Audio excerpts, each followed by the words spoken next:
here.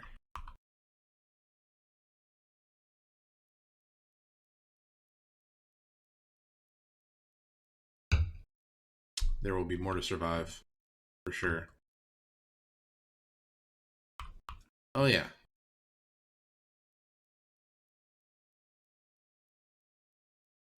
So, last time...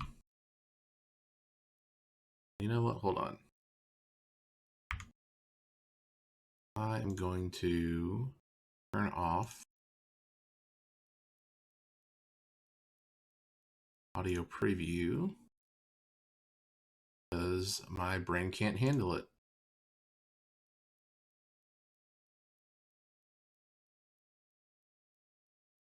There we go. Cool. We'll do a quick ghetto audio check because that is life we lead. There. Good there. Okay.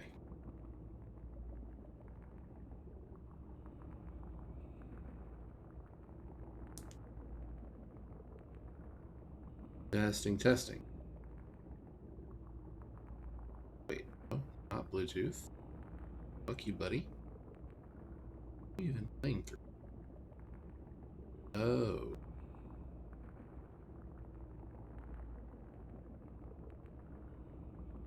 Hello? Hello? Hello? I think we're good. Cool.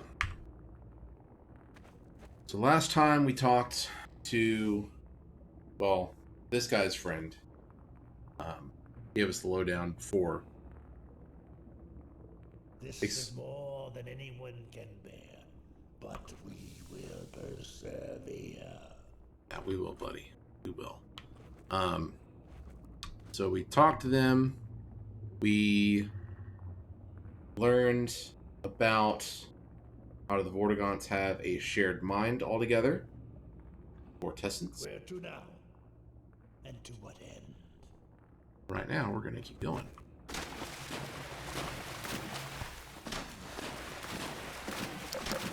Oh god, I don't think I'm going to make it. Yep.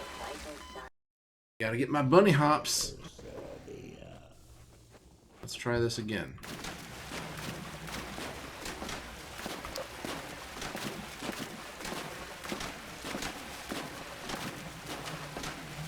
There we go. Was it worth it? I think so.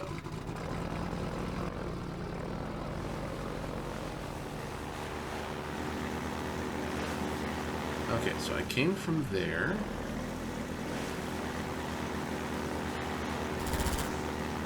Got our gun.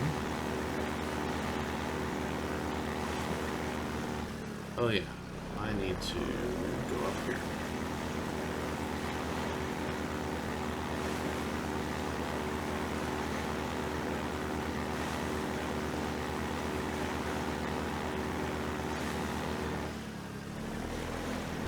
Oh god. Line up the ramp first. So we're almost to Eli's place, which is right now our current goal. And there is going to be some pretty juicy lore up in there. I'm looking forward to it. Ooh, buddy.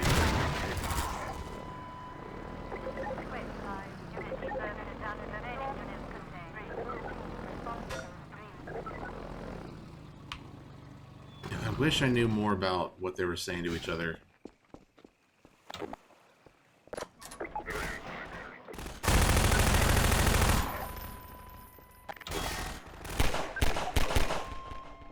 Okay. That it? We run this town. So much ammo and health. Feels Goodman. Feels Freeman?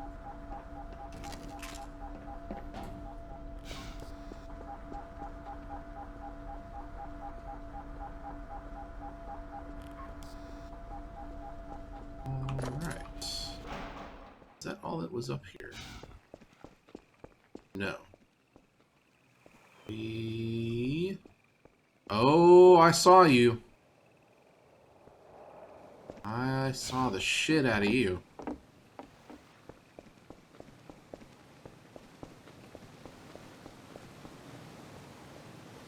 Okay, yeah, so I flip the thing here.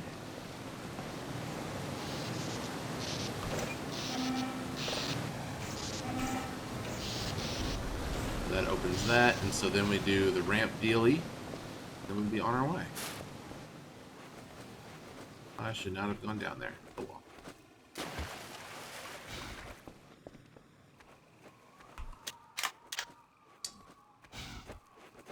So last time I went into all my rants right off the beginning about theories, thoughts, questions, unanswerable questions mostly. I feel like I got most of that out. But at this point, I think going forward, it's mainly just a matter of observing, trying to pay attention to things,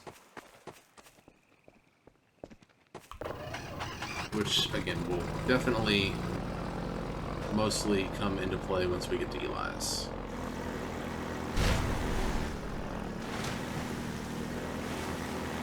I think that's where a lot of the news clippings are. You know what? Let me do another quick audio check. Just in case. Hello, hello? Hello, hello? Hello, hello? Yeah, I think we're good. I think we okay. We drifted right to where we needed to be. Holy fence.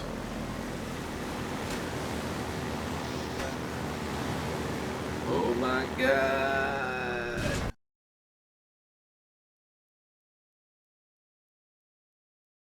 Oh man. Yeah, I think that is Eli's over there. Yeah, here we go. Black Mesa East. We've made it. There is our friendly little symbol. Telling us we are on the right track.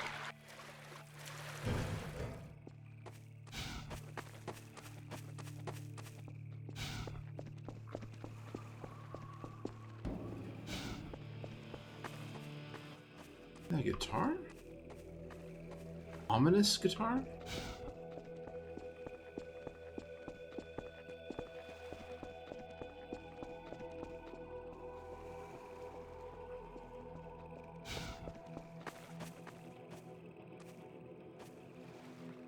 Resist. That.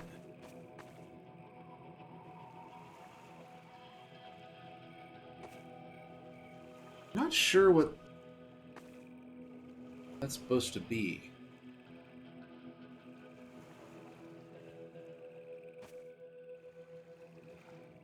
Man, I've always been bad at reading black metal labels, and that is not much better. I don't know if there's any significance to that. It looks like a Combine soldier with a baby. I don't know if that means anything. But let's see what Eli's got to say. Got something. Okay, it's human. Hello? Take it easy in there. You're safe now. You'll have to forgive the scanning process. We can't take any chances. I know, COVID's pretty bad out there. Gordon Freeman? Is that Gordon you? Freeman? You've made it here this quickly. Well, Eli is going to be amazed, not to mention relieved. I'm Dr. Mossman, Dr. Judith Mossman. I've been hearing about you since long before the Black Mesa incident. That you have. Oh, Black Mesa. I do so envy you working with Eli and Dr. Kleiner when they are at the top of their field. Ah, there we go. You can come through now. You saying they're washed up now? Is that what we're saying? I'll take you down to Eli right away. He would never forgive me if I kept you waiting. Yeah, well, forgiveness is going to be in short supply for you. We could certainly use the extra help around here. We've covered a lot of ground in the last few months, but things would go so much faster if we had more people with your training. We're closing in on a reliable local teleport technology. something the Combine still hasn't mastered. Eli thinks their portals are string-based, similar to our Calabi-Yau model, but they've failed to factor in the dark energy equations. They can tunnel through from their universe, but once they're here, they're dependent on local transportation. If they knew what we were doing with entanglement... I know, right? Such novices. Oh. Listen to me, I sound like a postdoc. I'm just so excited to think that we'll finally have the chance to work together. Yeah, is that because, Oh, yes. Dr. Kleiner compressed the Zen relay far beyond anything he imagined at Black Mesa.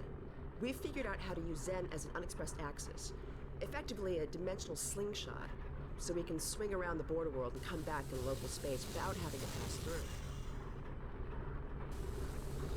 Oh, here's Eli now. All right, good. You keep right on. Forgot about that little tidbit. Eli, look who I found in the airlock. Unpack that in a Gordon sec. Freeman. Let me get a look at you, man. My God, you haven't changed one iota. How do you do it? Now, let's see. The last time I saw you, I sent you up for help after the resonance cascade. I never thought it would take you this long to get back to me. Welcome to the lab, anyway. It's not Black Mesa, but it served us well enough. It's going to be a lot more like Black Mesa with Gordon here to help. Right you are. MIT graduates are few and far between these days. We'll get you out of that hazard suit and back into your lab coat where you belong. Let me just finish up some work and I'll see what I can dig up. Dr. Freeman, it's been a real honor. I'm looking forward to working together. Feel free to look around. Oh, I sure will. Let's look at you first. So, that is the head of a cremator, a canceled mob, canceled enemy from both Half-Life 2 and Half-Life Alyx. They showed updated concept art for this enemy in Half-Life Alyx. So, dude, y'all master the Vortessence, but still hunt and tech tapping. These guys carried around flamethrowers and basically just were set to burn bodies and burn infected things. The Vortigaunt said you were here. Oh. I can't believe you made it so quickly on foot. I believe he broke your record, honey. Well, he earned it. I guess you proved you can handle yourself out there. There's nothing Gordon can't handle, with the possible exception of you. Dad, please.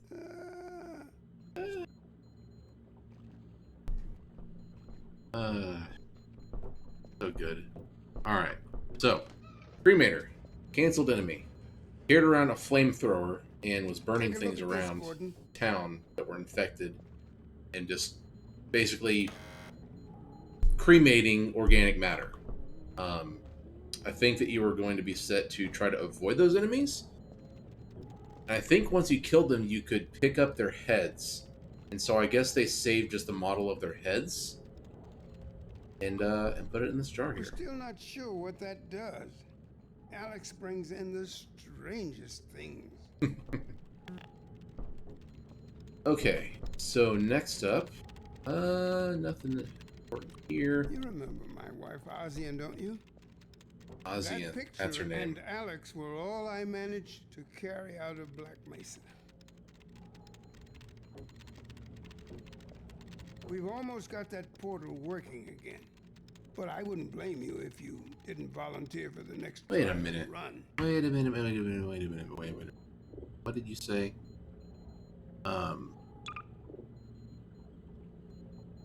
Shit, I'll do all that again. Did he say he carried Alex out of Black Mesa?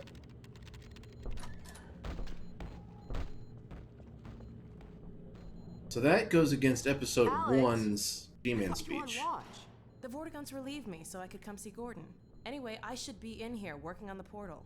I have the repairs well in hand. Someone misjudged the capacity of the Combine thyristor. Are you blaming me? No, not at all. It was a calculation error, not a mechanical problem. Then maybe you should let me do the calculations next time as well as installing it. Alex, really? Sometimes I think you deliberately misunderstand me. Alex, why don't you take Gordon along and give him some practice with the gravity gun? Sure. Come on, Gordon. Let's go have some fun.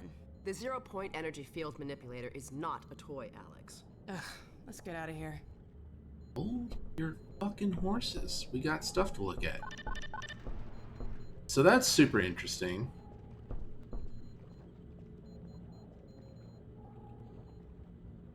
See you in a little while, Gordon. So, I mean, I guess it's not mutually exclusive. G-Man, I guess, may have put Alex in a position where Eli could have saved her. But that's still weird that he said that.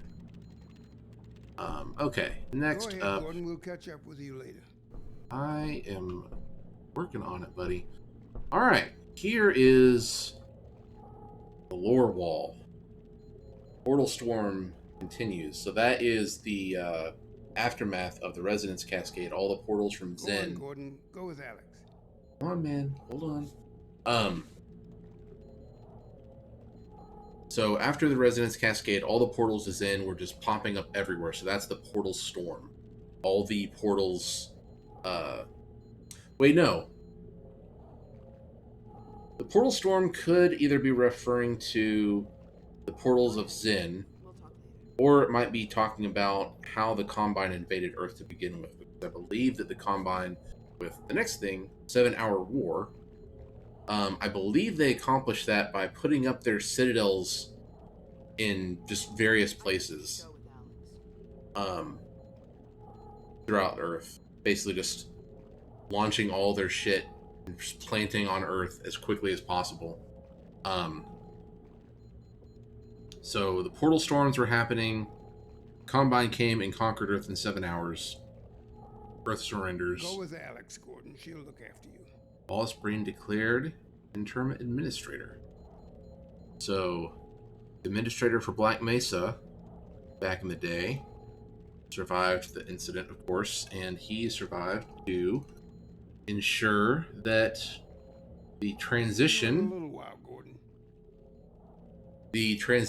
of ownership of Earth, basically, from humans to the Combine went as smoothly as possible.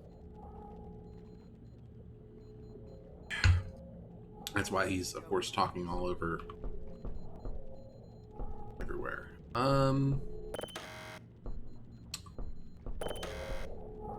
This is a mini version of the Black Mesa incident, the Resonance Cascade.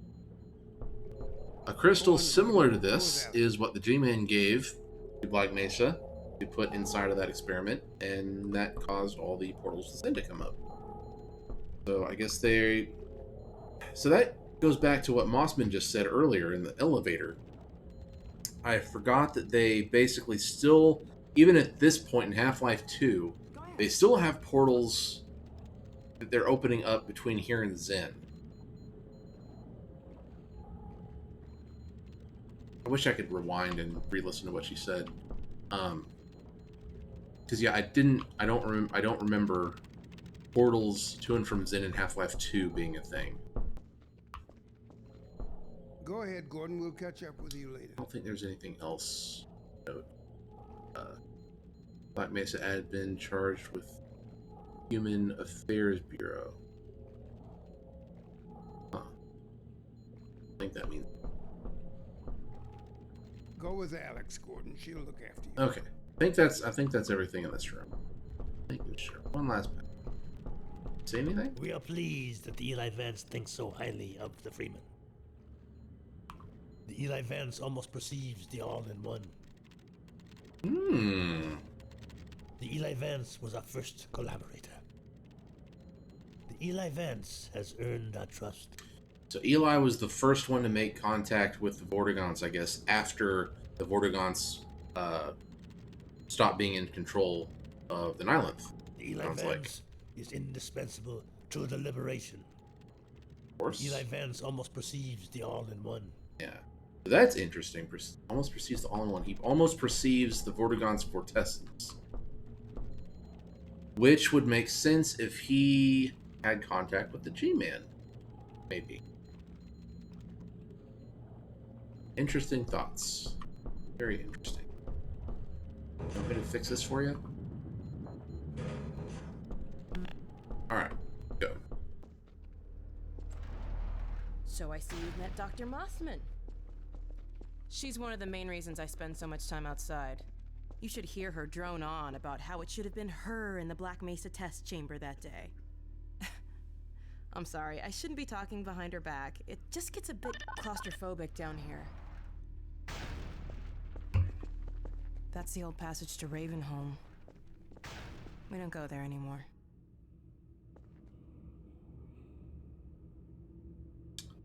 These in-game Come on. facial animations, I swear to God. Still really good. Still impressive. The walking animation uphill, maybe not so much. Damn.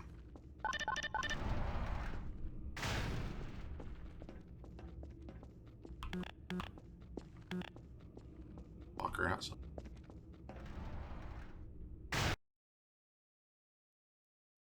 Alright. Here we go. Have to get our fancy schmancy, I don't want to call it a gimmick weapon, like the thing for Half-Life 2. So, here we are. The scrapyard. This is a gravity gun my father was talking about. You can call it the zero-point energy field manipulator if you really want to. Oh, I really want. It's designed for handling hazardous materials, but we mainly use it for heavy lifting. Give it a try.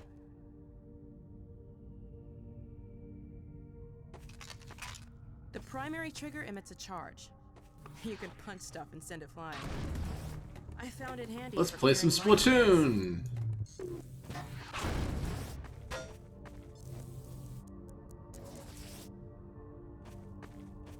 The secondary trigger lets you grab things. You can throw them with the primary. Once you pick something up, you can pretty drop it sure gently by pressing your I secondary know how trigger this again. works. Pick up some stuff and toss it.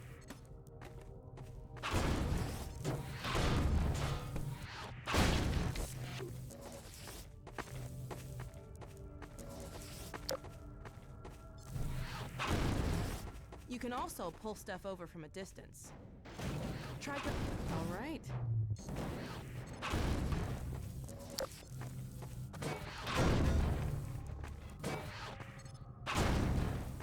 See, And, like, stack some stuff to climb up here.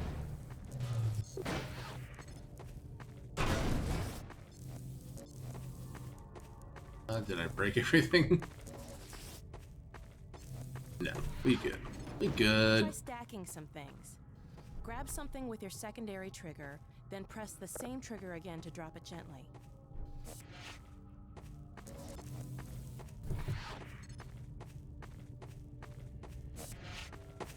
You can place objects by moving them into position and hitting the secondary trigger again. All right.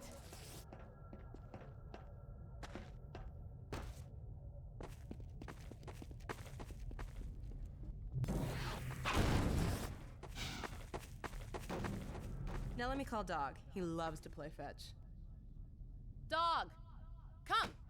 Woof woof, motherfuckers!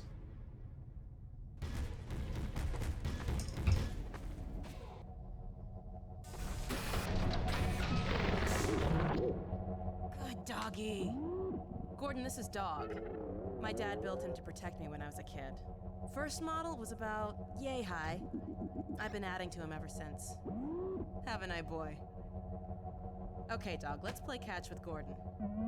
You'll need to use the gravity gun. Go ahead, Dog. Throw!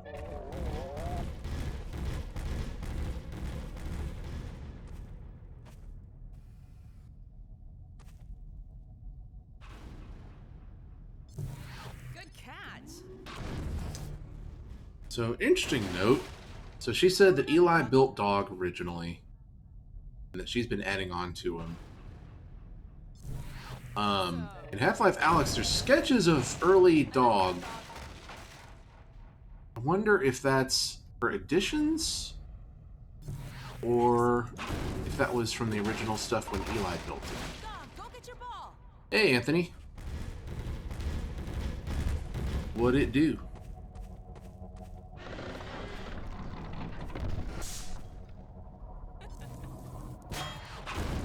There we go. Can we... Oh, we gotta go back here. Come here, bud.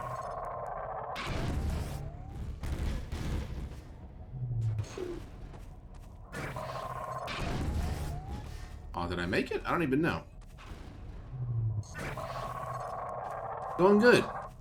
We're trying to answer some questions with this game because I'm currently obsessed with figuring out the story.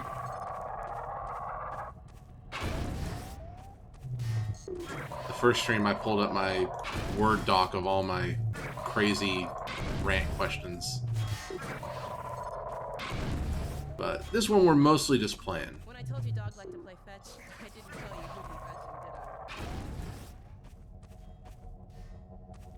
fetching, did I? You gonna, there you go.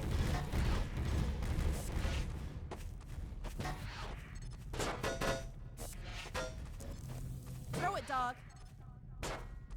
Okay, Gordon, let's try something else. Dog, throw something bigger. What you gonna huck?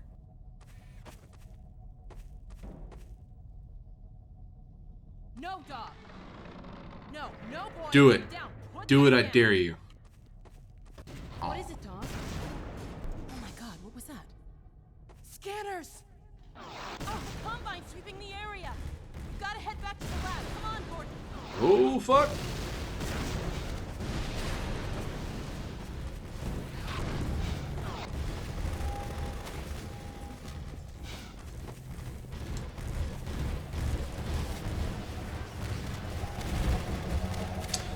I've probably seen those videos.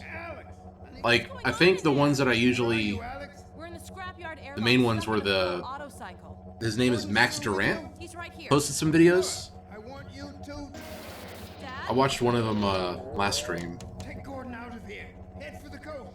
Do not go through Raven. Dad? Dad! Damn it! Dog, open the airlock. Get us out of here. Hurry, now! Tear it apart if you have to. Just get it open. That's enough, dog. Like, once we get past this little bit, I'll explain my little theories that I have going on, kind of a recap.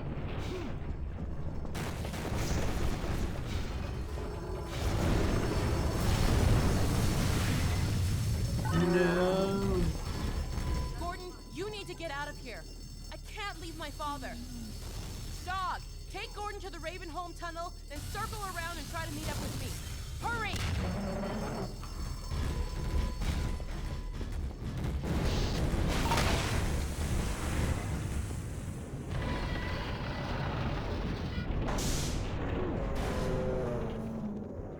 Oh no, dog. Yeah, we'll see you later. That graffiti again.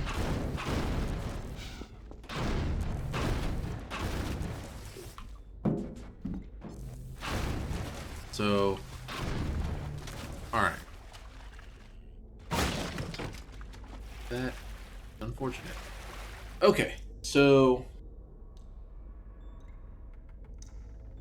the theory, and just FYI before I start going into all this, spoilers for every Half-Life game, including Alex. There's a lot of Half-Life Alex stuff to kind of keep track of as we're going through the older games. The Max Durant videos, especially the second one where he talks about who he thinks the G-Man is, I used to subscribe to that theory quite a bit, where basically he says that, yeah, the Stalkers, as in,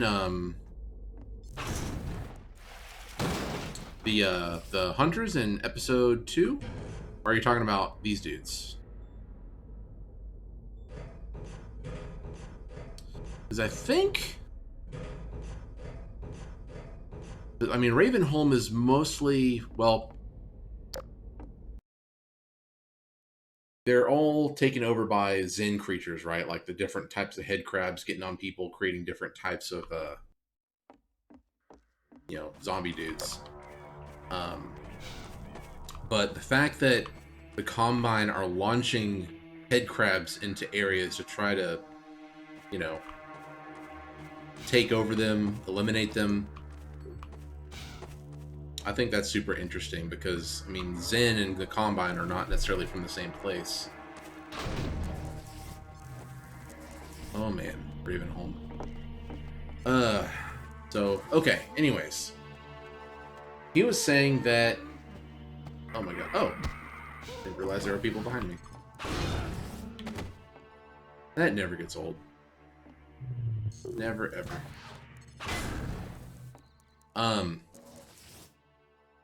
So, his theory is that the G-Man is a Combine advisor, or Sha'ulathoi. If you've seen all the Brain Grub tweets and whatnot.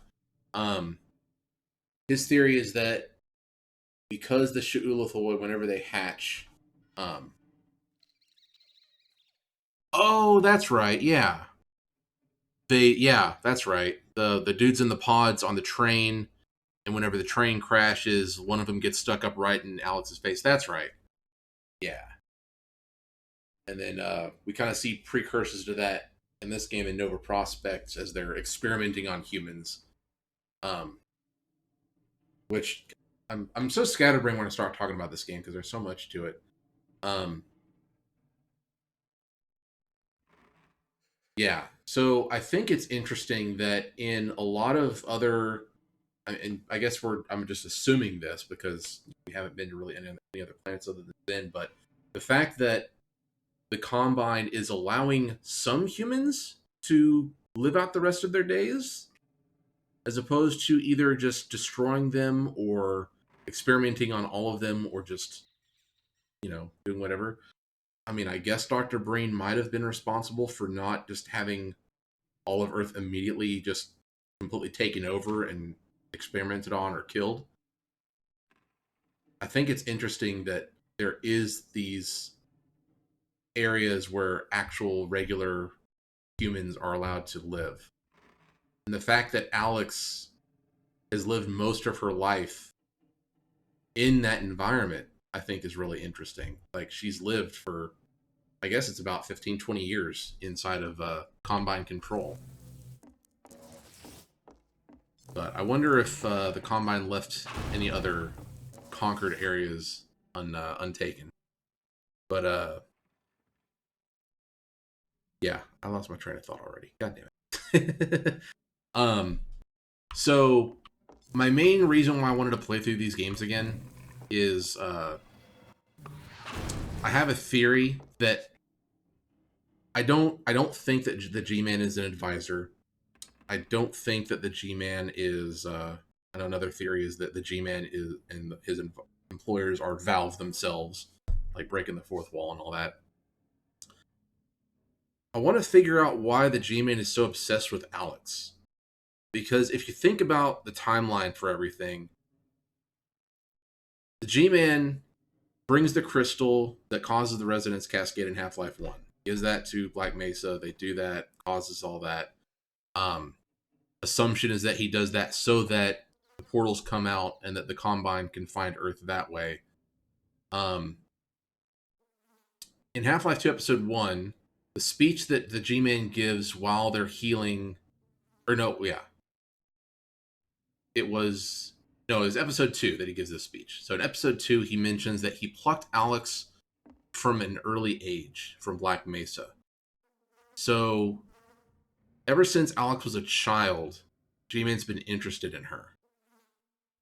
It's interesting that the G-Man both saved Gordon Freeman at the end of Half-Life 1 from the Nylon's chamber, and at the same time blew up Black Mesa by rearming the bomb, and then at the same time saving Alex because he found value in her.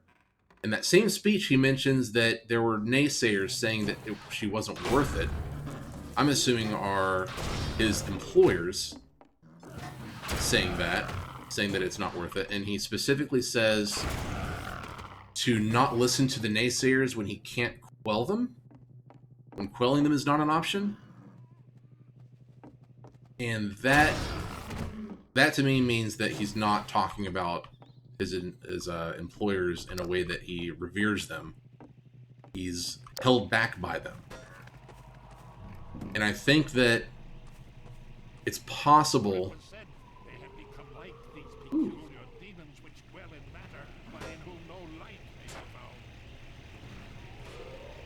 We'll hang out here for a bit.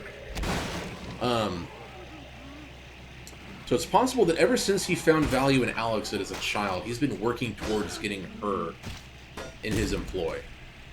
So he causes Half-Life 1 to happen by giving them the crystal. He drops Gordon off to where Gordon meets with Alex, and all of this happens. Then Gordon is taken away at the beginning of episode 1 by the Vortigaunts.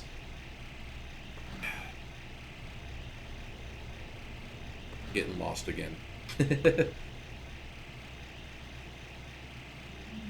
So basically, okay, so all of episode 1 happens, all of episode 2 happens, Eli dies, and then at that moment, G-Man, I believe, right then, goes back 5 years before Eli dies to Half-Life Alex.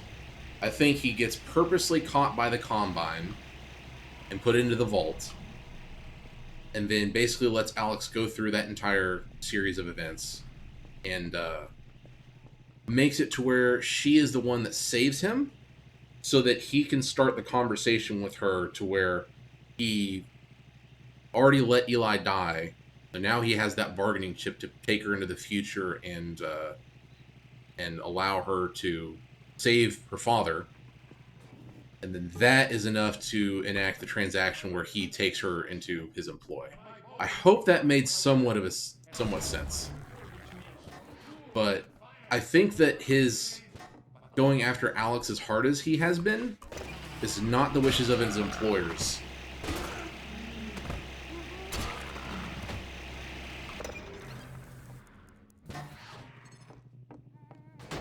So I'm trying to find clues, instances of other interactions with possibly Alex and the G-Men, because I mean, after Alex gets saved in Black Mesa, I mean, the G-Man really isn't a part of her life at all. Like, she has no clue who the G-Man is.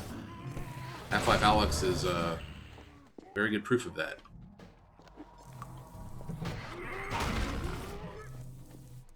Okay, dudes.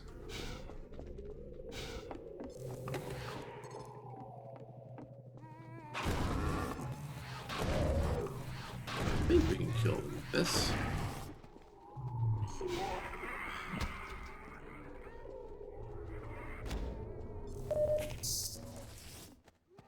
Yeah, I think that's accurate. I think that the G-Man does want the Combine stopped.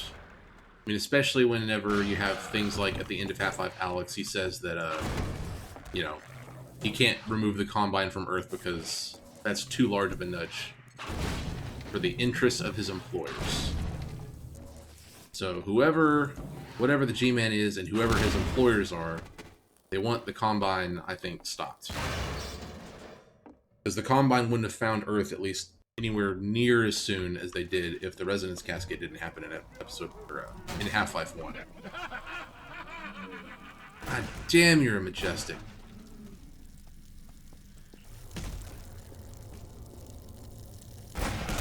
There you go. Who is this? Another life to save?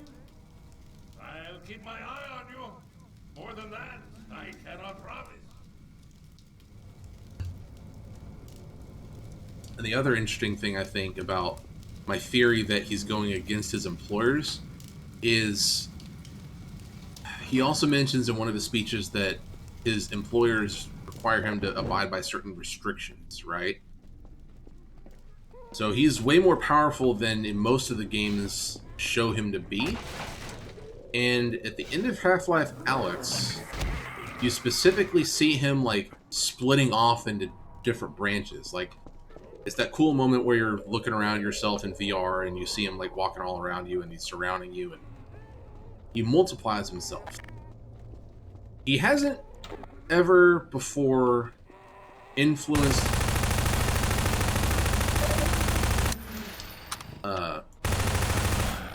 the past like that before, especially in a way that influences the present. I think that was probably one of the restrictions that his employers probably set for himself. Right click. Man,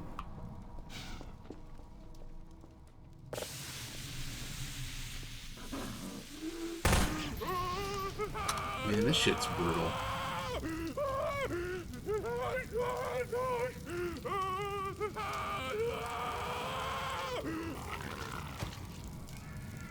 And that's rough.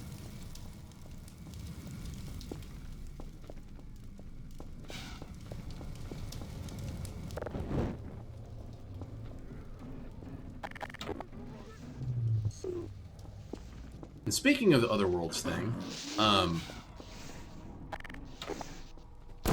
so in Final Hours of Half-Life Alyx, they mentioned that for the Striders at least, they don't bring them over to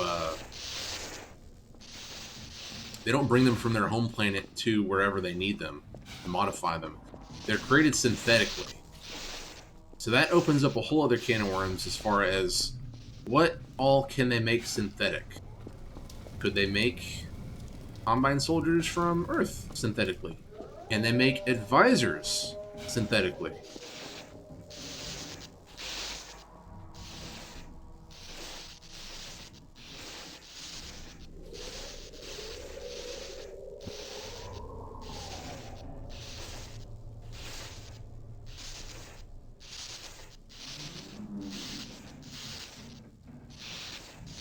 Yeah, I see what you're saying there. I mean, it's for sure obvious that the Combine do not want humans procreating and, you know, they want to control the rate that humans exist, basically. Either they're part of their control or they just don't exist. So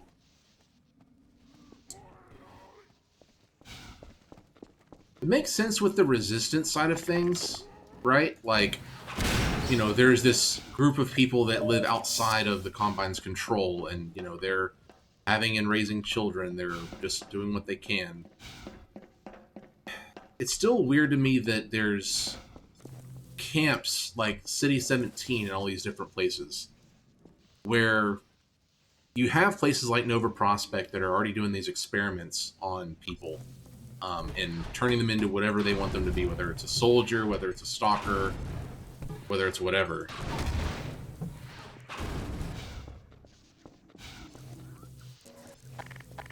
Let me just do that. There we go.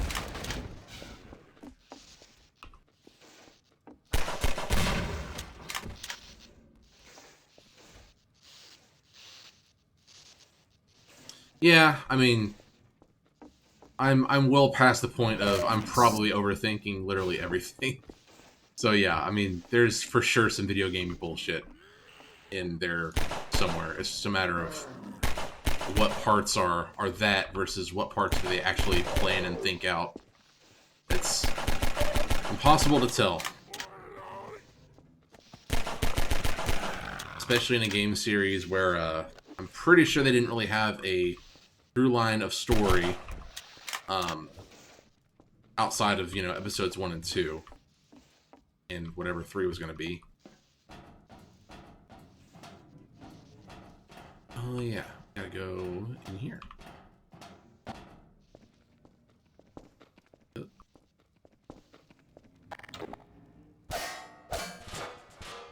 Yeah, it's like, even if they didn't intend it, like, thinking about how they made Half-Life Alyx, I mean, and they've gone on record saying that they made the game first, like, from start to finish. Well, they started making the game, then they started making it as a Half-Life game, after just making a cool VR game. And then 6 months before release is when they start writing the story. And it's like they have to go back and think about all the different stuff in Half-Life leading up to that, trying to write a story around everything that's happened before. Plus, writing around a game that they've literally already made from start to finish.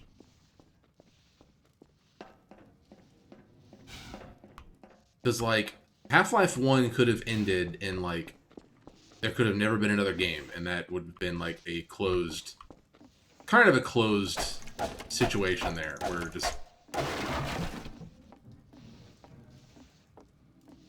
I think I had heard that before about their screams. Yeah. Like, it's pretty chilling stuff. I don't fuck with these dudes. Oh yeah, here we go. Level design.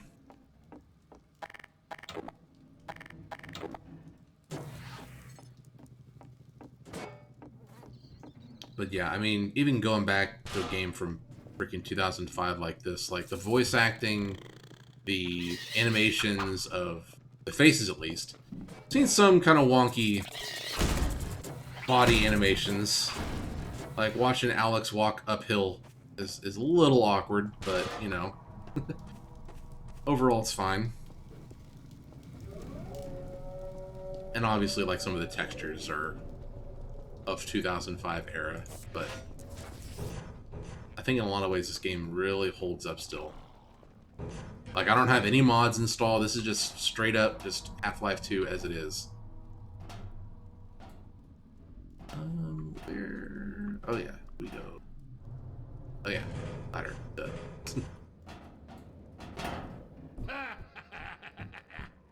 Well done, brother. Make free use of my traps, but take care not to fall in them yourself. Behind you! In Ravenholm, you do well to be vigilant.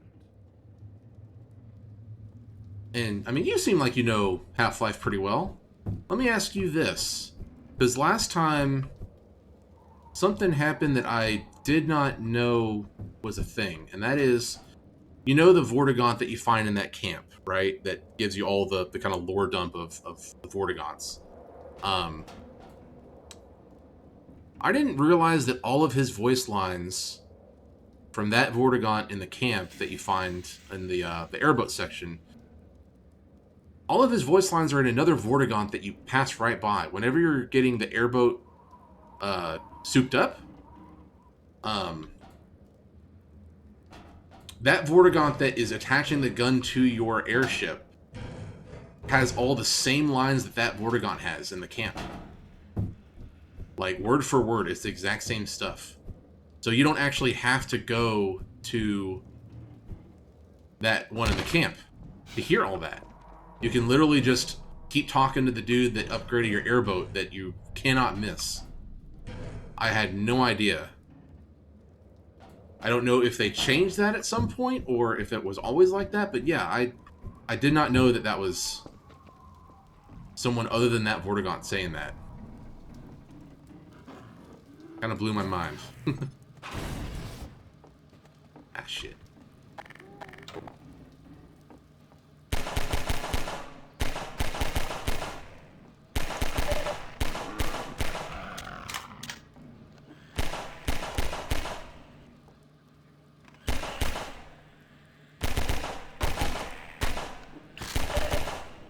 You know, it is also kind of weird. I mean, the whole thing with the Combine are taking over races, experimenting with them, basically recreating them.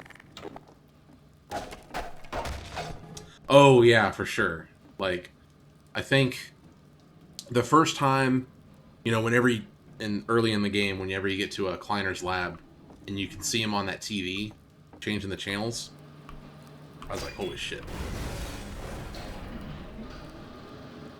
Oh, we got physics. And I suck at physics. There was one up here, yeah.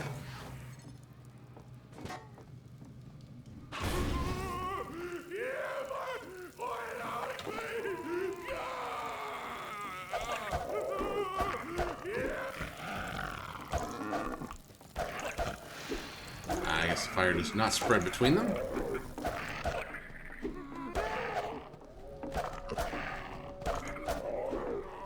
Bob and weed.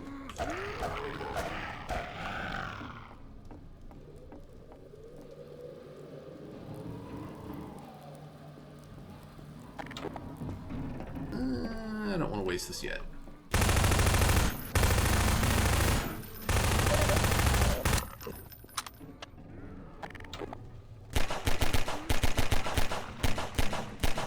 Oh my god, aim.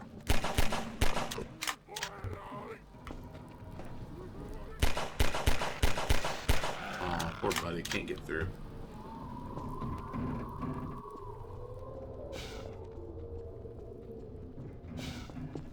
Okay. Yeah, so there's a stash back there. Climb up here. Or we don't, because I suck.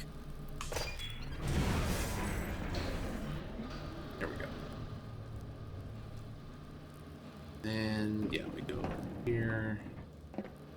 I have to remind myself all this stuff. The puzzles, sometimes I do not remember what we need to do.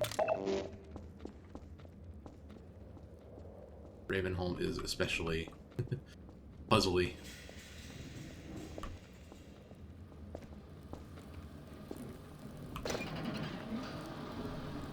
Oh yeah.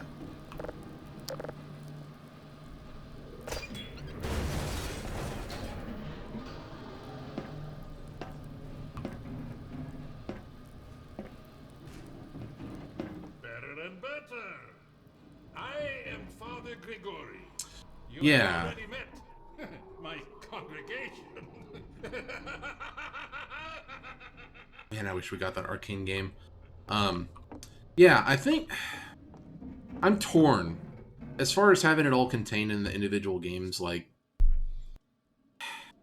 it's super cool to have a game where you can start it anywhere you want, literally anywhere, with any sorts of enemies, any sort of situation going on, any sort of characters, and then end it in a really kind of super mysterious way, leaving it completely open-ended to where you can just drop someone off the next one. That's super cool. It's also super cool to expand on lore in games you didn't think were that deep, which is what episodes 1 and 2 really did. And that is awesome if they finish the damn story. Like, before the episodes, you really didn't have situations where, like, all this shit was super explained. Like, before the episodes, you didn't realize that G-Man specifically was the one that gave the crystal. He, like, confirms that in episode 2.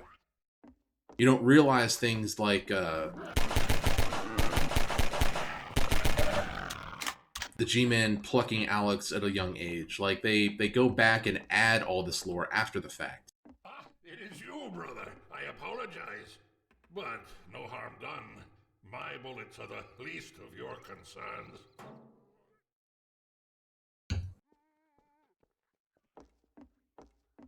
So yeah, it's like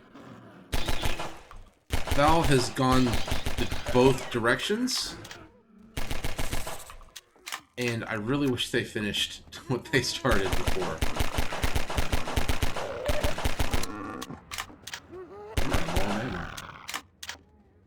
Sitting here shooting shit. When I could be doing this.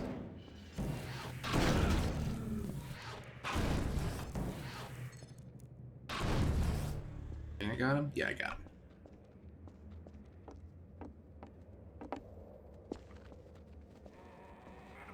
him. What's the play here? Just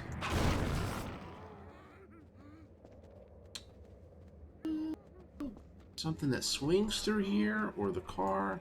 Yeah.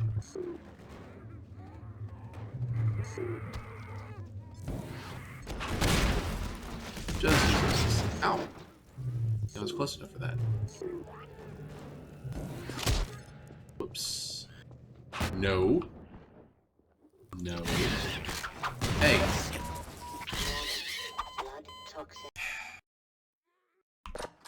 I love this game. No, I'm no speedrunner though.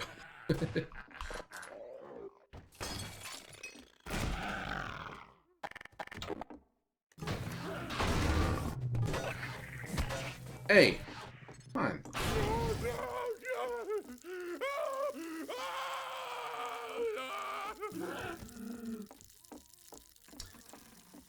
The screams are kind of like they're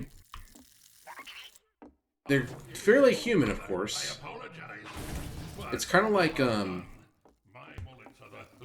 obviously a later game, but in Resident Evil 7, whenever like it's super early on in the game where you're doing the axe fight with Mira. Oh god. Oh god.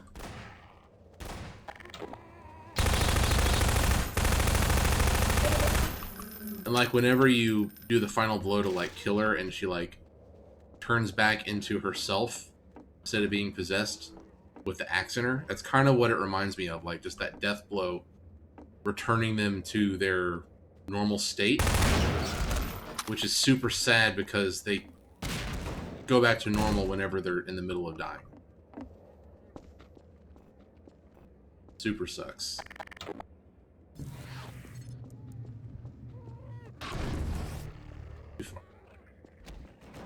Alright, let's just do this.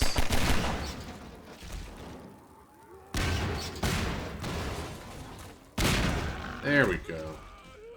That's the play.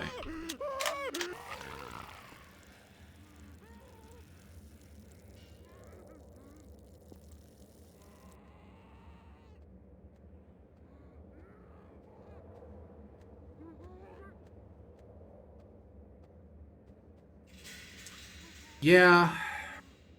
Well, yeah, so just at the end of episode 2, that is a really good point about the advisor sucking out Eli's brain to get his information, which is no bueno for Earth and the Resistance, obviously. But the fact that Alex changed that is super interesting because now that's not even a factor. Now the Combine don't have that information, whereas before they would have continued on forward with it. So that is also definitely further evidence that G-Man wants the Combine fucked up and taken out. But yeah, the end of episode 2 would have been great if there was an episode 3 within a decade. It's like, you know, you read all the stuff out there now about how Valve operated and you know, Final Hours of Half-Life describing all the different projects that they canceled over time because they just couldn't get traction. Because Source 2 wasn't ready for what they were wanting to do. I don't know. It's over time I just got more bitter about it, which I think and hope is understandable. Because, I mean, like, you know, everyone jokes about Valve time. And, you know, the game will come out whenever it comes out. But the thing they specifically promised, being episode 3, never came out. And they never addressed it. And again, it's like, we know what happened internally, but I still have to ask the question, did they not feel some sort of responsibility to trudge through Source 1 just for one more episode? They were so hell-bent on trying to make Source 2 work for the next installment.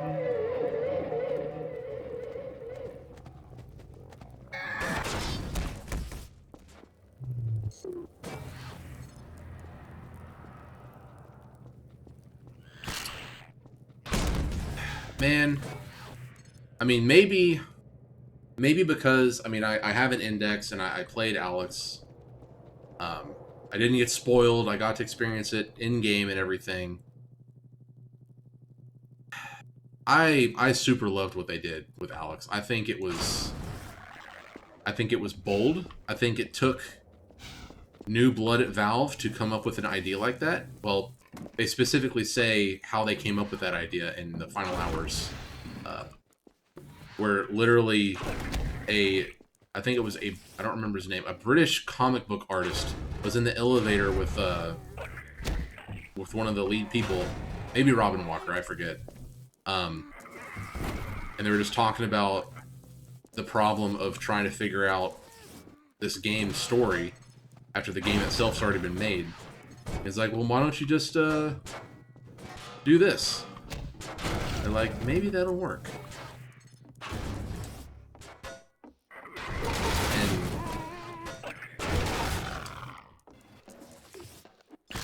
I think if they didn't do something that specifically intertwined with the end of episode 2 with that cliffhanger, I mean, obviously people knew it was going to be a prequel going into it. I mean, that's like one of the first things they said about the game when they announced it.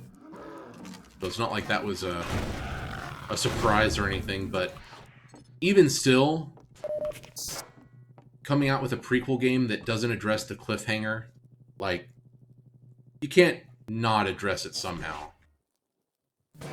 And the way they addressed it, I think, I mean, it's led me down this rabbit hole of the G-Man theory I have now, at least.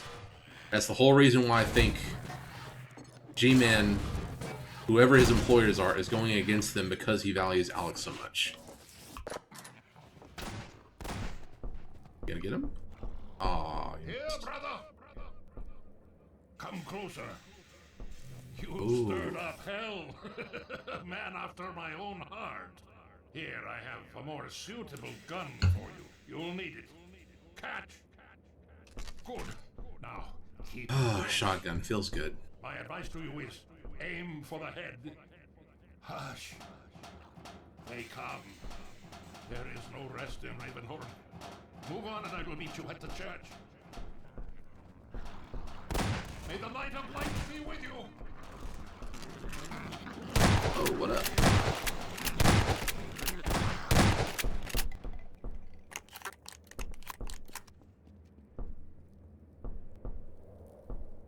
Yeah, Half-Life Alex is,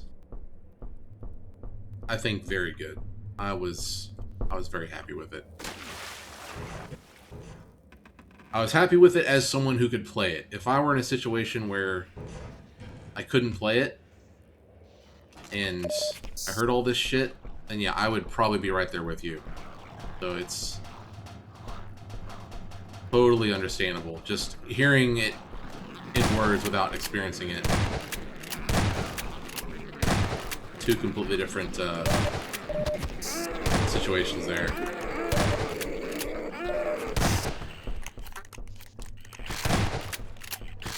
Hey.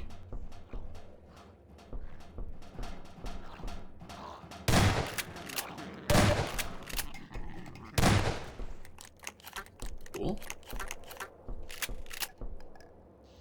Alright.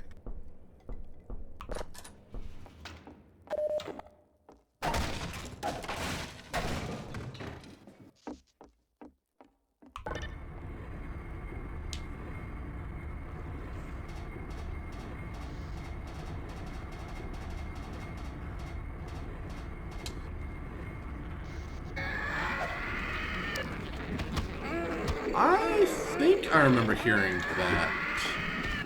Let me die real quick here.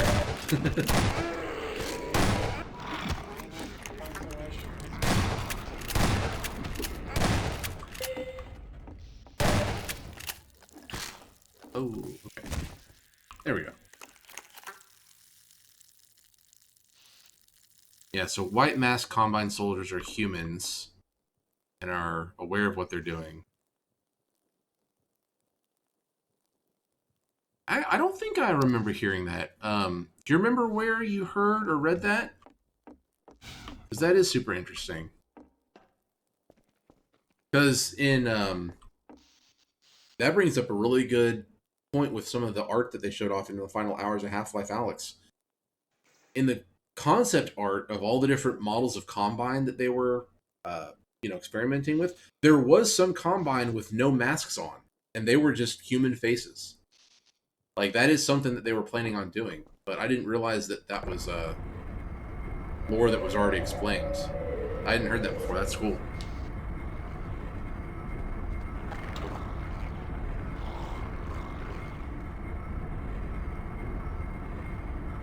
No worries.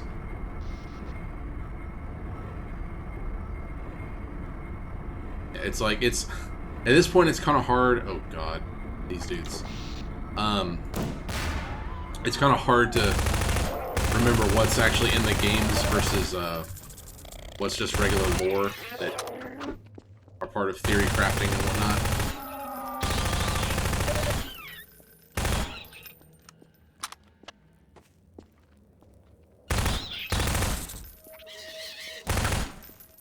Poison dudes have so much health. There we go.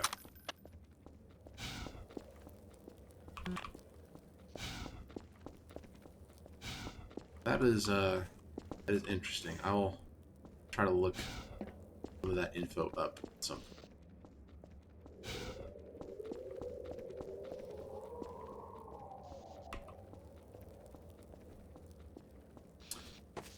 I think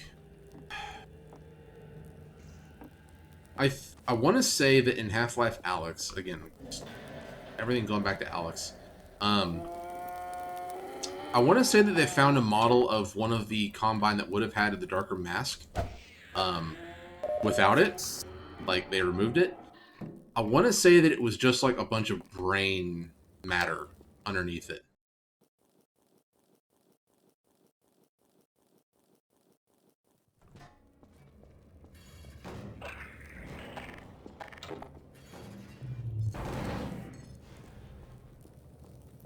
Which kind of doesn't make sense, because they still communicate with English. Which makes sense if some of them are not actually altered in any ways, that they're communicating with English, because,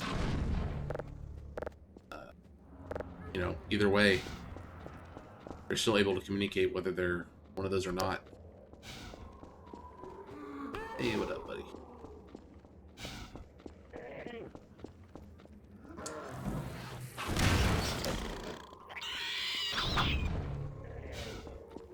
Do we have... Oof. Minor lacerations detected.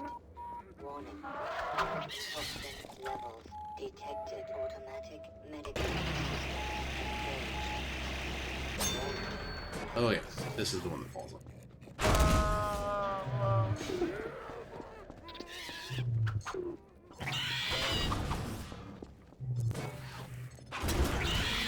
Nice.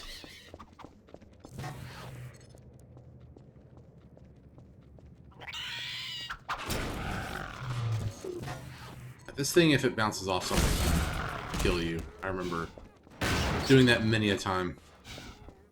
Where the hell did it go? What? Did I throw it up there? God damn it. Minor lacerations detected. Okay. Who all can we get with this?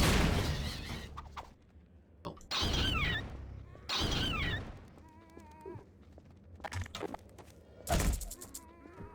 There we go.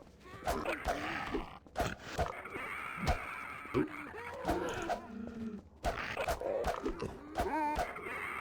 Ah.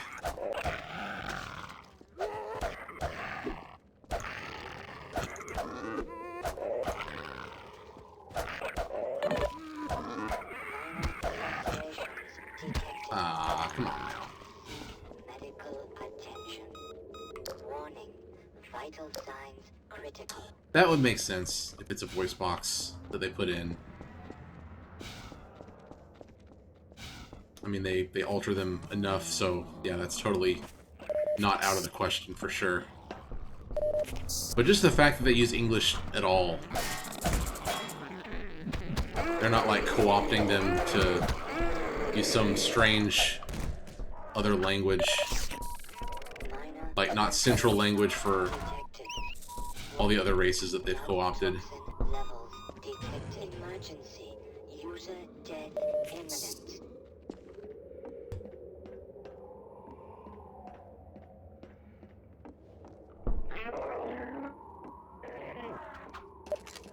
Oh, thank God. Okay.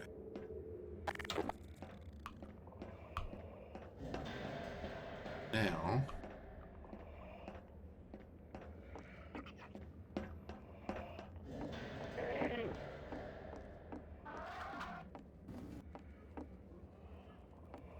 Yeah, know we need to move that.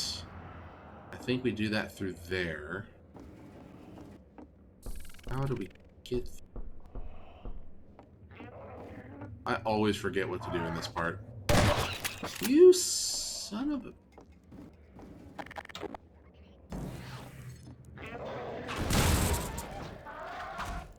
Nope. There we go. Minor lacerations detected. Warning. Blood toxin levels detect vital signs are dropping.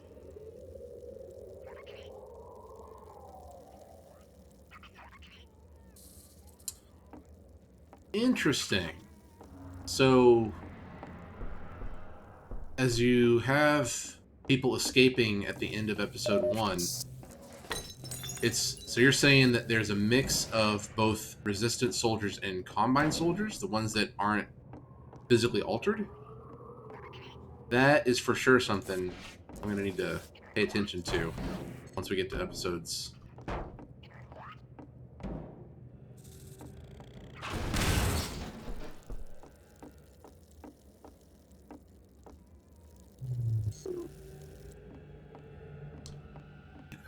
What you do here? You jump over here? Nope. Definitely not that.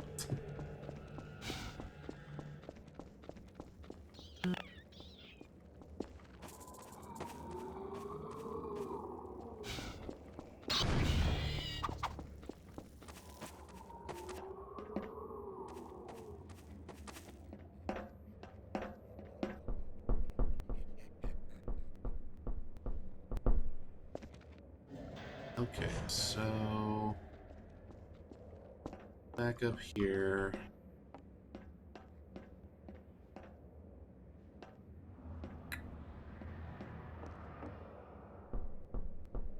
Last time I played this game, this is exactly where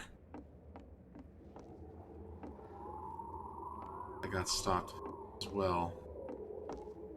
I don't think you go over there. Can I make that over there? Pretty sure that's where I need to go. Nope. Oh my god. Okay. Making this way too hard on myself.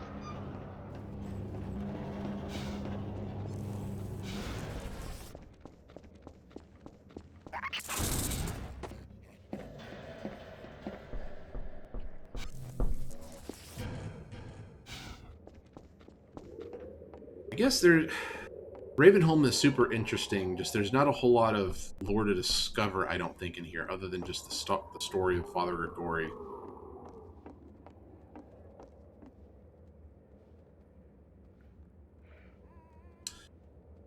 Got it. Combine using rope to climb down in their truck. Oh my god.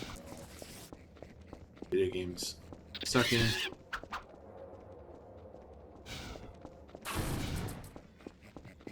Yeah, no, I for sure I'm gonna write that down in my notes because I do not want to miss looking out for that.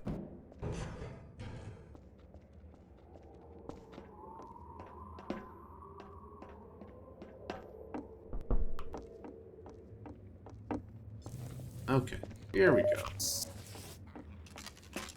Then here. Oh god.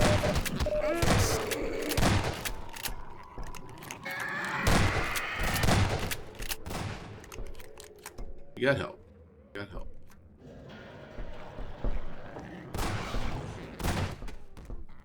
Thank you, my brother. Oh shit.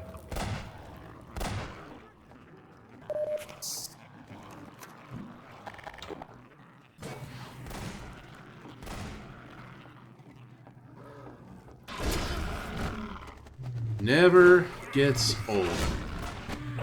Not for a goddamn second.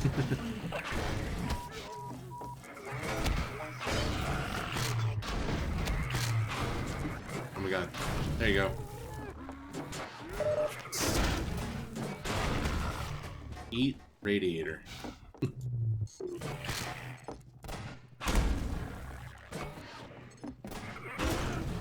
sir. No, sir. Hey. Hey! Excuse me. Eat fucking Beyblade. God damn. Okay. Father Grigori is still doing his thing. I'm getting pissed that we didn't get that arcane game now. God damn it. Because we would have got more Father Grigori lore that would have fleshed this whole place out more. And we would have gotten more Adrian Shepherd lore. Which would be super cool.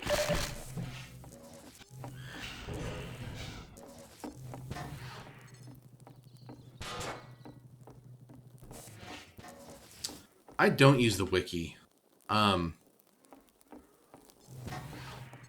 I'm trying to keep stuff as in-game as possible with the information I gather, at least at this stage. I mean, the wiki obviously is really good at consolidating stuff. Just if they get proper sources, that's my main thing. Is like I don't want to read a bunch of shit and be like, oh, is that something that happened in game that I missed, or is that something that oh god. Yeah, I'm not complaining. Oh, that was the checkpoint for 5 health. Excellent. Wonderful. No. No.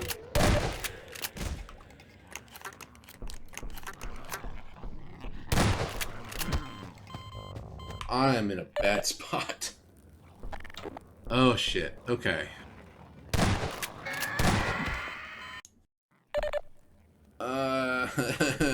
Okay. We just gotta be a real gamer. What the fuck are you doing, bro? Alright. We're a real gamer. At least that's what my mom told me. Oh my god.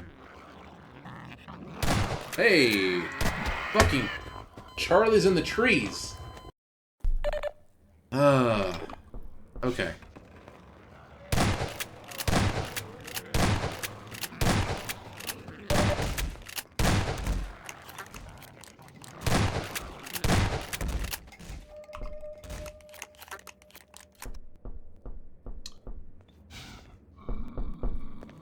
I'm still kind of on the fence on whether Ring Grub is canon.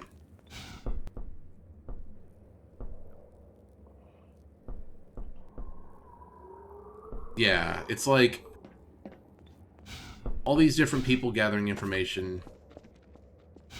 It's like, is it from a Valve employee that doesn't work there anymore? Is it from Mark Laidlaw Epistle 3?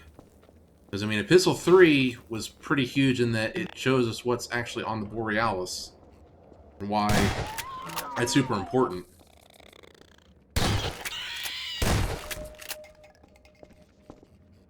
But without Epistle 3, we'd really not have much of an idea about what's on that damn ship.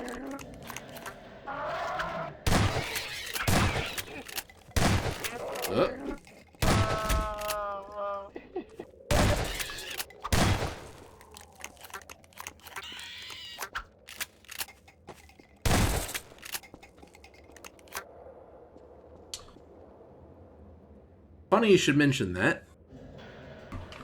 Be right back.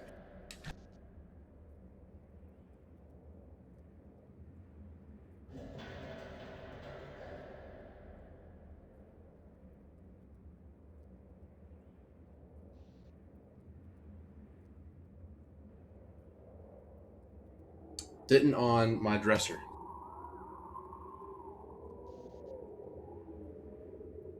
You know what? Let's fucking open it up. Because I've looked through this before, but I have not actually read anything in here ever since I started looking all this stuff up.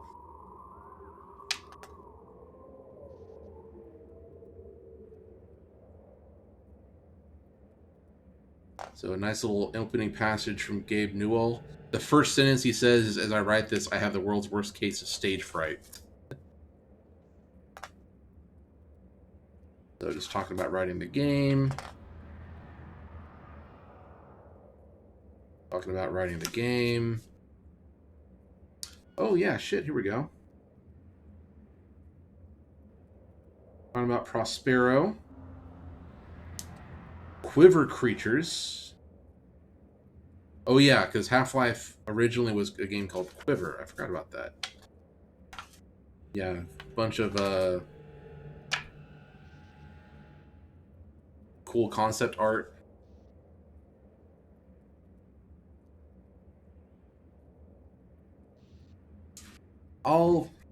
I mean, it's not too interesting sitting here watching me look at a book on a small little camera screen. So I'll look through this later. Thank you for reminding me that this exists. And that might actually have some interesting info in it. I will go through that and add that to some of my notes. If there's anything of interest there. Just the first couple pages, it looks like it's concept art about just the general game design. I don't know how much actual lore stuff is going to be in it, though. We'll see.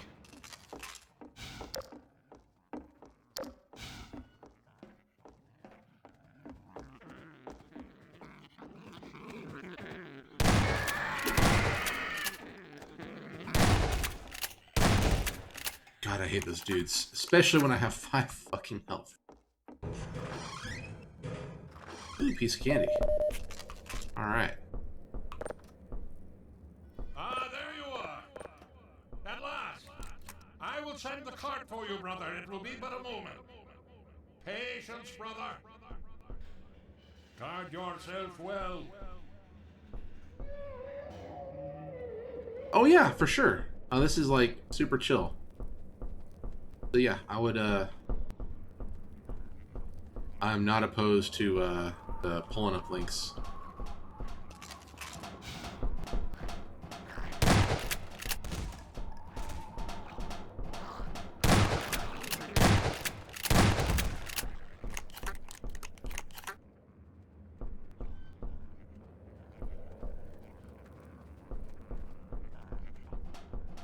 Yeah, let's take a look. See what you got here. Yeah. That is for sure like half Combine, half human.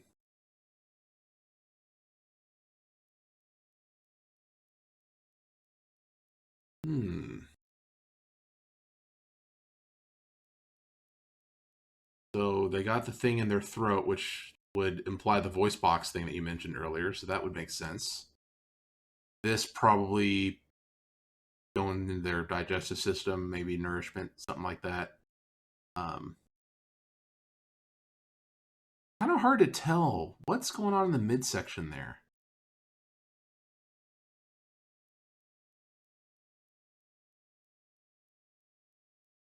Is that like a hook or something weird? I don't know. We'll eventually get there. Hopefully I'll be able to see that like in game.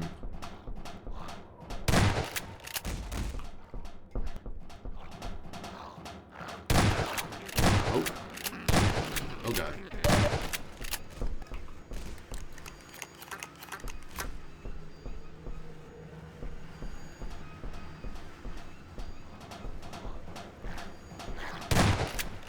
Cool.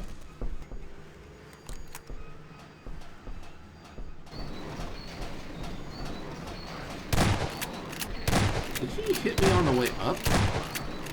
Did not realize I could do that.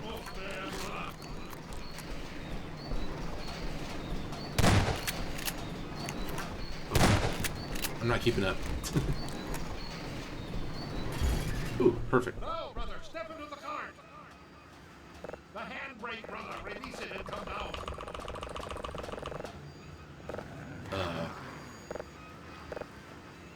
Handbrake. There we go.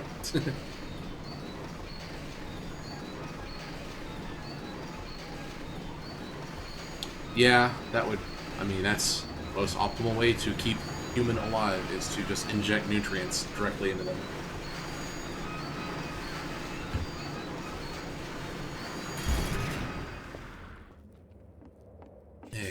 buddy. Greetings, brother. And so we meet I'd at hug you, last. but, you know, COVID. You are to be commended for avoiding my traps. The work of a man who once had too much time on his hands and now finds time for nothing but the work of salvation. I suspect you have little wish to remain in Ravenholm, so I will show you to the mines. As for me, a shepherd must tend to his flock, especially when they have grown unruly. Follow me, brother, and that is tread lightly, for this is hallowed ground. texture. That gun.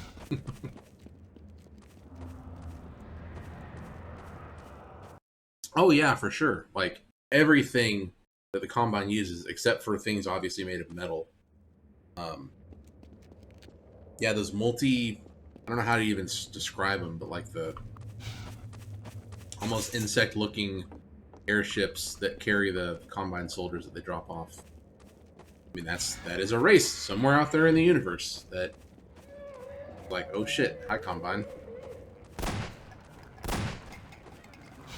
Okay, you got those.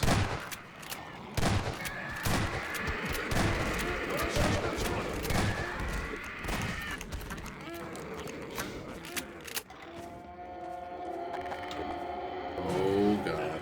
Aim for the head. Stay close to me, brother. Come here. Go. Where's my chippy? There's my chippy. Yes, come to me. Come.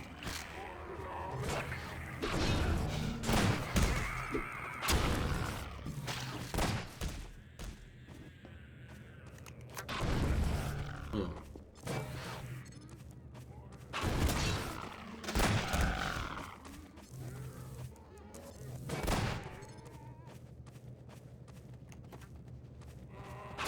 I like a little bit of both. Like, The Great holds nothing worse for you. as far as lore building, yeah, for sure. You don't want to like sit there and explain everything. Then it's just like any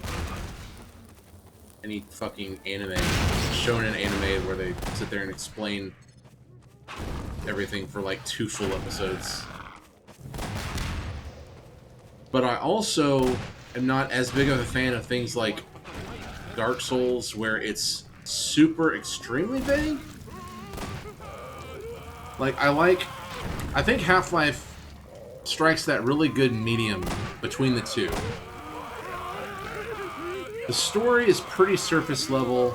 I'm sitting here talking while these things are screaming and dying in pain. I like it whenever a story can be fun at face value, but if you want to dig deeper and you want to start getting into the lore, it's there if you want it, but it's not required to enjoy the thing and get the full picture of the story. That's what I like. Dark Souls, like, half the lore is in, like, item descriptions that you have to read. I'm not a big fan of that. Follow me. I just mentioned Dark Souls because that's, like, the main example people usually will give if they're talking about, you know, environmental storytelling. Because that's all they do in that game, pretty much. Medical attention.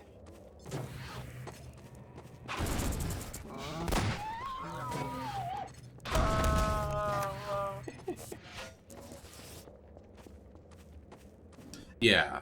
Yeah, you don't want to show all your cards right up front. Hurry while I hold the gate. Yeah, pick one of Go these. quickly. Farewell, brother. I fear I deliver you to a darker place. May the light of lights illuminate your path. Look to your own salvation. Before we leave, can we just admire the kicks? Dude, that's fucking metal. I forgot he disappears in like a giant fire. Shotguns. Dude, Father Gregor is fucking metal. I love it.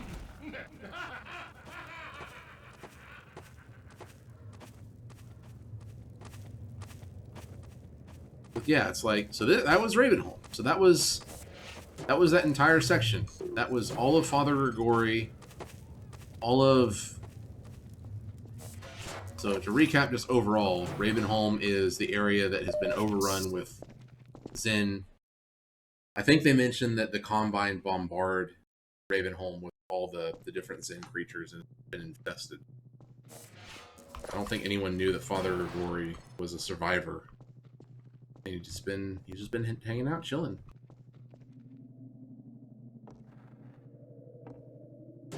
Let's see if I can do this without dying. I'm usually not good at this.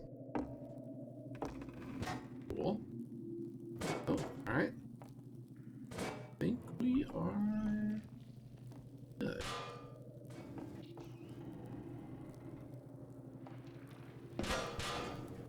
Let's bring it up here. Oh my god. This area. Gotta maximize red barrels. Did I get two? Probably not. Ah, shit. That can be corrected.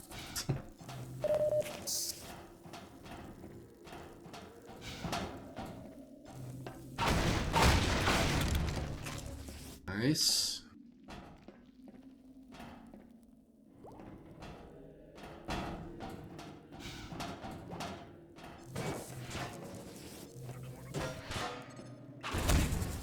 Cool. Alright, let's go down. Let's do this.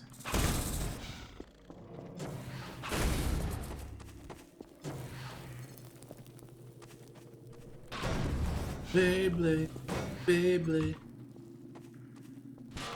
Not all of them? Nope, not yet.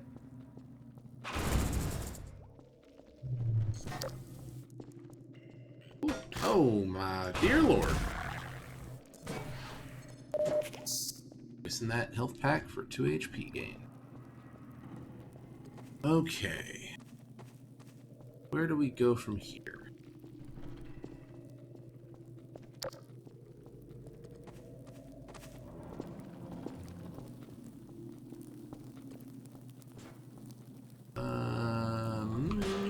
Hey!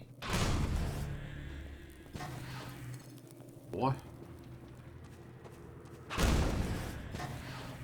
Let's see, I guess there's probably something I gotta release. Or no, we just jump over that. Okay. I went in there. I don't think... Oh my... What are you doing up here?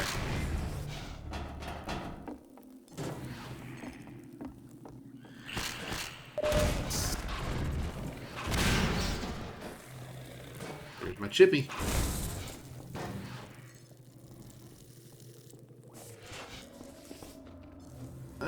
Maybe? Nope. Okay. We tried.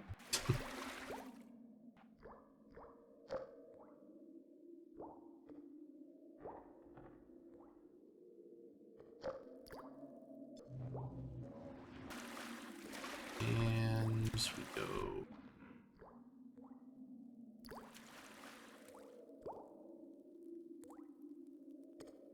I know this is a barnacle.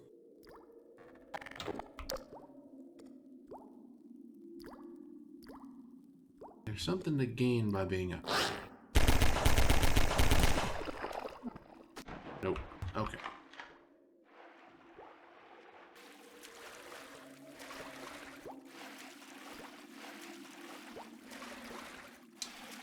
Yeah, I'd be interested in taking a look at that. I've seen... Not sure if I've seen those specific videos. I might have seen them. I've been on a fucking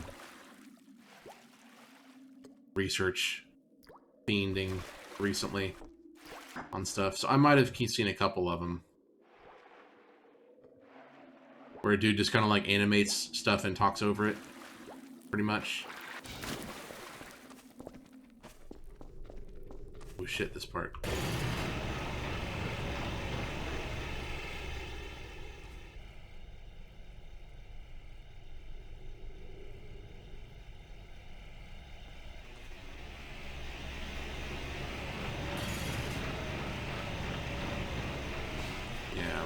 gotta go. Oh.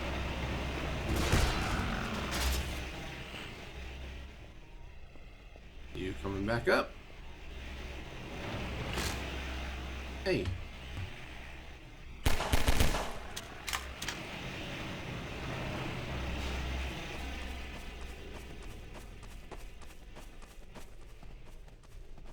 You know what? You guys are chill. Oh man. I guess we're almost to... Oh, okay, yeah. I definitely haven't seen any videos like that. But yeah, I'd be curious to see them.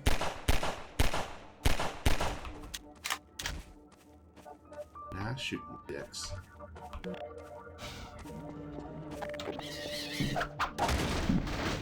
Oh my god, so much ammo. Ooh, speaking of ammo, we're already full on those. Fuck you, because I can.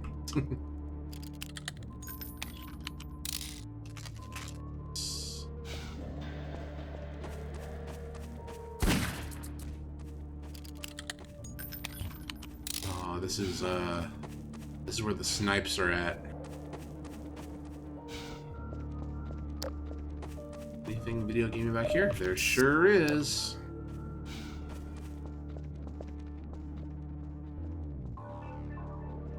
Oh man, I have the soundtrack too. Half-Life 2. Like this the actual CD. I used to listen to it while driving to and from college. I used to go home for the weekends, and I'd just have this music going on a dark road with a bunch of fucking creepy ass woods. That was a mood.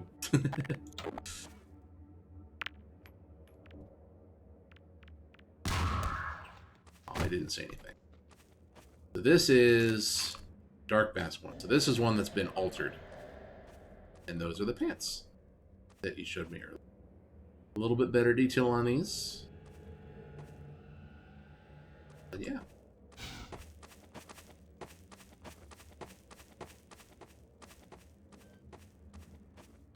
Alright. Oh shit.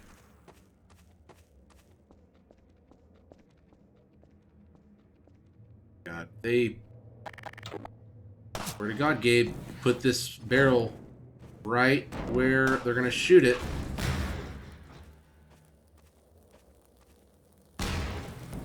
Nope. I don't think a pallet's gonna do it. Shoot me from either side. Can you? Oh yeah, you're in that window, so that should be fine here.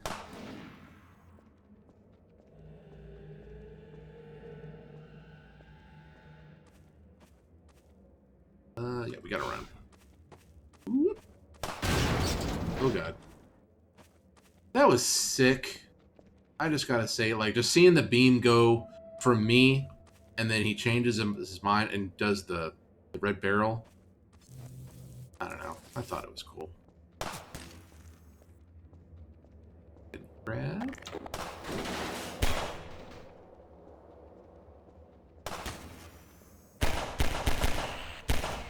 I see you.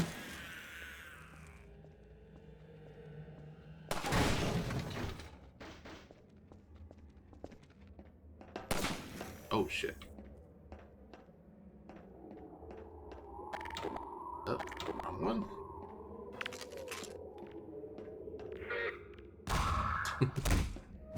I don't know if he says shit there. It sounds like it, and that's what I choose to believe.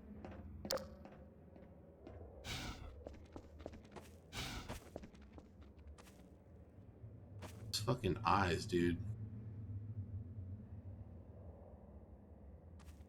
Like, just the body armor strapped onto long johns there.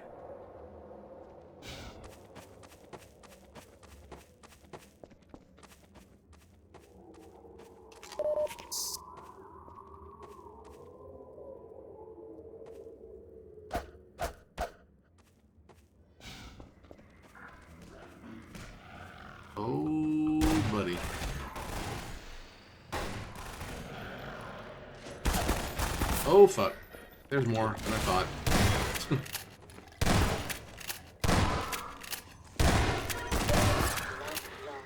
Yeah, the red-eyed ones are the ones with the shotgun. Jesus H. Oh, we get you.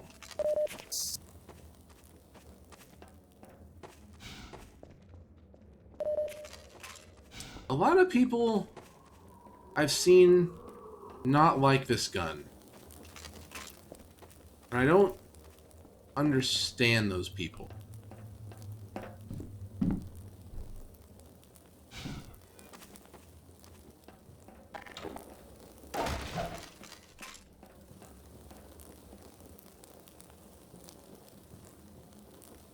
Yeah. You get a lot of that in Last of Us. Oh my god, fire. Last of Us is like a huge example of that, just the different factions and then like pulling in the zombies to affect them. Just kind of clear out the room for you.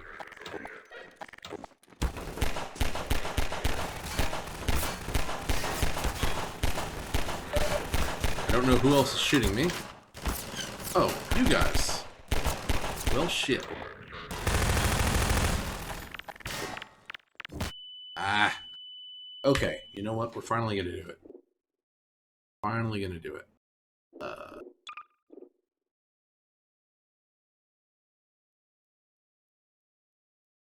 Advanced.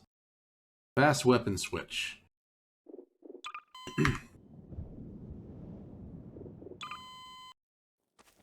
Is that what I think it is? Yeah. So you just hit it multiple times.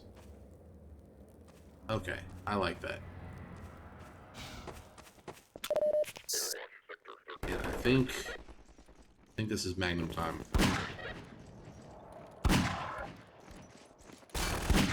Oop, missed. Alright. Yeah, we like fast weapon switch.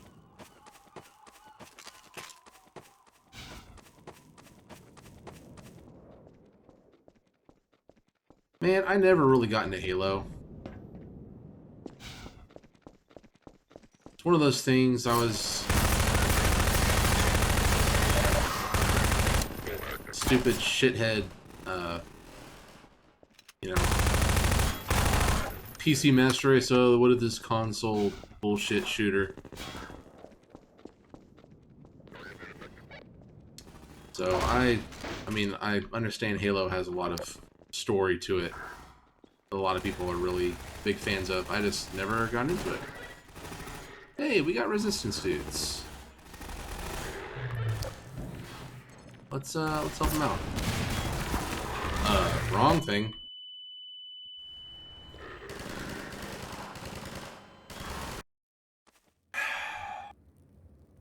The pulse rifle. I am, in general, not a pulse rifle fan. I'm like...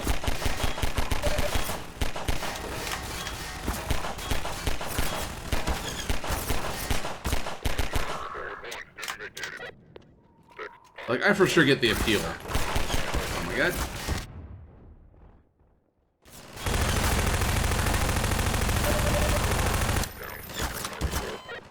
Okay, we need to pull out the Magnum again. Yeah, no, the pulse rifle is good. It's just, it's not my cup of tea, I'll put it that way.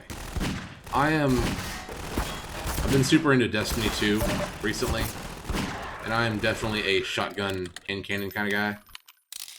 So, like, just the one powerful fuck you blast right in the face to someone.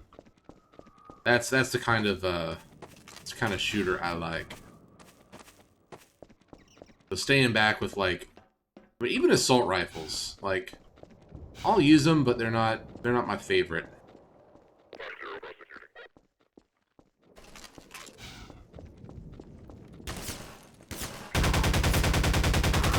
Like, it sounds so chunky and just impactful.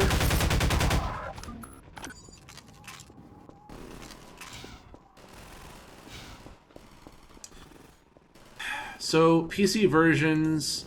So I tried, at least in the Master Chief Collection, I tried the, Halo 1. And I swear to God, that is the biggest crosshair reticule for an assault rifle I've ever seen. Winston's been hit. Patch him up and get him to the back as soon as he's stable. Oh, this is my favorite song in all of Half-Life. It's incredible you made it. We've been getting The piano communication does from it for Alex. me. I'll see if I can reach her again. Follow me.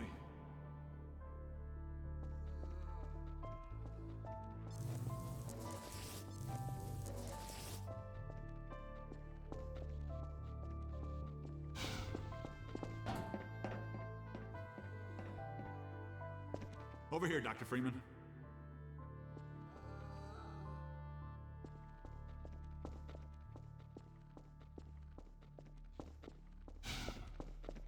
Stop the Over here, music. Dr. Freeman. I'm just sitting here vibing. But yeah, everyone has their Over here, Dr. Freeman. optimal favorite weapon in most shooters, if you are a shooter type person. As long as each of those options are viable and good, that's really all that matters. Dr. Freeman, you're kidding. Look, I've been on the line with Alex. Her father's been captured. Over here, Dr. Freeman. The Eli Vance is indispensable to the liberation. You said it, brother. Do you say the lines too? Alex, it's Leon, and I've got Gordon Freeman with me.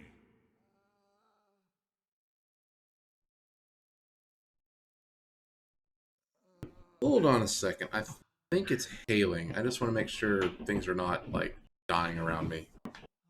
Like, I thought it legit sounded like gunshots. I don't know if you can hear that, but yeah. Let me be right back. I just want to make sure things are safe.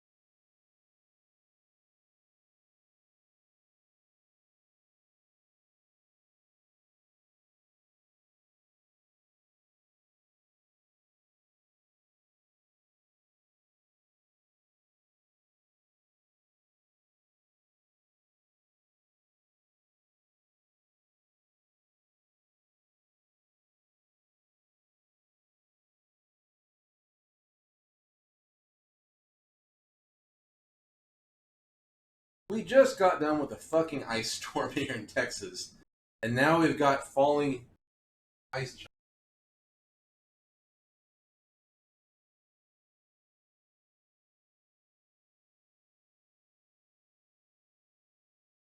Oh my god.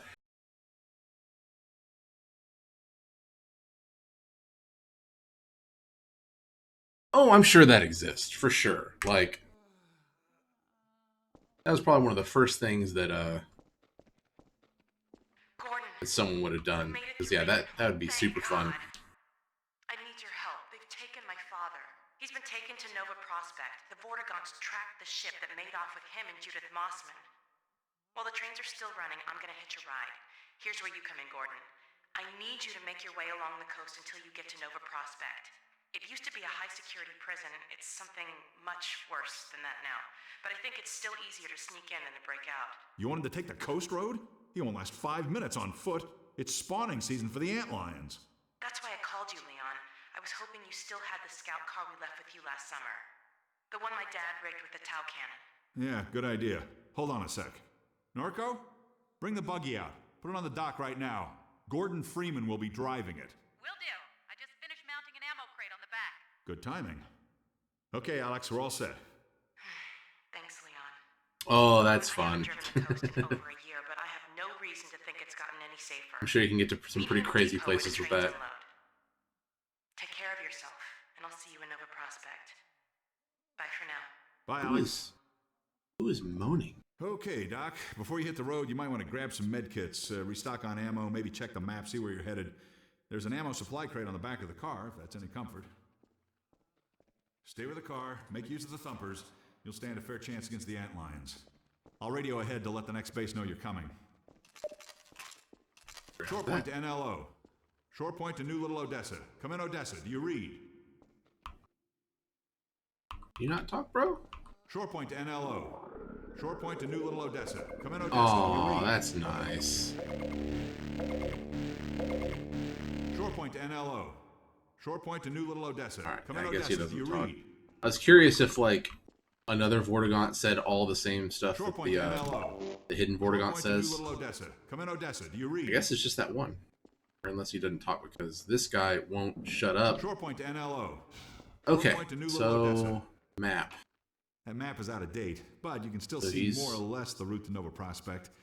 Can't vouch for the road, though. We've lost touch with some of the outposts. Shore point to NLO. Shore point to New Little Odessa. Come in, Odessa. Do you read? Where is Nova Pro? Okay, so we're here. Shore point to NLO. Shore point to New Little Odessa. Come in, Odessa. Do you read? Shore point to NLO. Shore point to New Little Odessa. Come in, Odessa. Do you read? I guess you're moaning. Okay.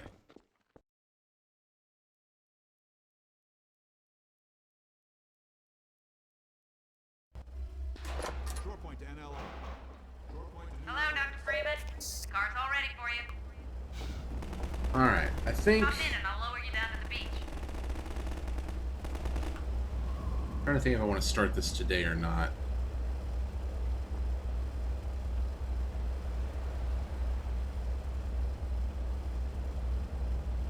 Yep.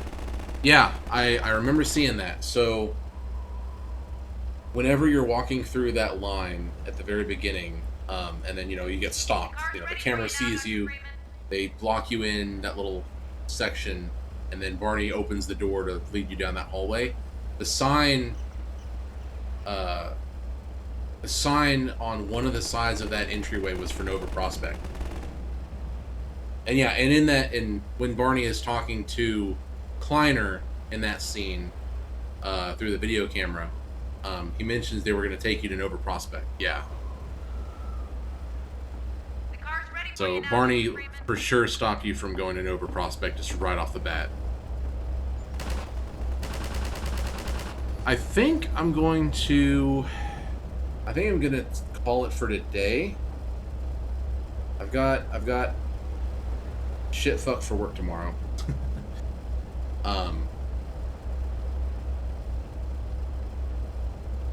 Yeah, that whole conversation that they have there. The car's ready for you now, Dr. Like, Freeman. it's me, Barney, from Half-Life 1. Don't you remember me? So yeah, I think we'll save it for now. I probably won't be able to stream again tomorrow. Playing some Dungeons and or Dragons tomorrow with some people. But probably over the weekend. I'm at least going to try to finish the rest of Half-Life 2 for sure. No, thanks for joining, man. Like, I swear, after I started getting all obsessed with this in the past week or two, I've been going to all these different places, different Discords, forums, all that kind of stuff, just looking for people to talk about this shit in my head with, and I couldn't find anyone. So I'm super happy that you came and hung out and talked Half-Life with me. That's legit all I want out of this and why I'm doing it. So thanks for hanging out.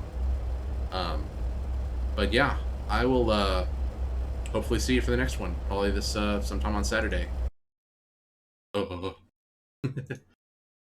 right. Yep, I love this story too. It's so good. All right, we will see y'all later. Take it easy.